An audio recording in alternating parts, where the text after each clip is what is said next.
On ne peut pas comprendre ce que le gouvernement de M. Netanyahou est en train de faire à Gaza si on ne comprend pas que c'est quelque chose qui procède du concept de guerre totale. Au départ, on dit on va pourchasser les terroristes du Hamas, et à la fin, on se retrouve à tuer tout le monde. Et à dire c'est au nom de la légitime défense. Et naturellement, n'importe qui se rend parfaitement compte que c'est plus de la légitime défense de bombarder des écoles, des hôpitaux, des quartiers entiers, de tout raser, de tout détruire, de faire sauter les réserves d'eau, de faire un blocus, de couper l'électricité, etc., etc., etc. On ne peut le comprendre que si on se réfère à cette méthode. Mais on l'a vu s'appliquer ailleurs. Les Russes ont quasiment rasé Grozny pour lutter contre l'islamisme tchétchène. C'est comme ça qu'ils le présentaient. De la même manière, la bataille contre Daesh s'est terminée par quasiment la destruction d'Alep et de plusieurs villes en Syrie, bombardées d'une manière intensive dans les mêmes conditions. Je pourrais prendre d'autres exemples dans le monde.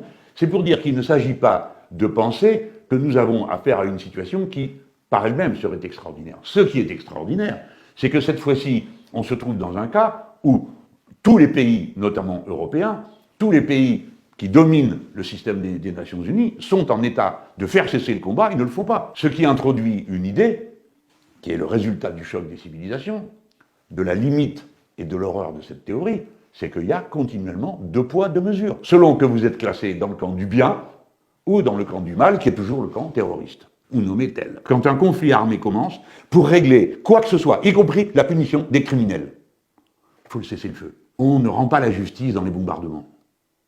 Voilà pourquoi je parle de cessez-le-feu. Il aura fallu 35 jours pour que le président de la République française parle pour la première fois de cessez-le-feu. Et encore à cette heure, toute une série de gens refusent de dire cessez-le-feu. Donc le problème, ça n'est pas pourquoi je n'ai pas utilisé le mot terrorisme au profit du mot crime de guerre, c'est pourquoi ils ne veulent pas du cessez-le-feu. Parce que qui ne veut pas du cessez-le-feu est directement complice de la guerre totale et générale qui a lieu à Gaza. C'est aussi simple que ça.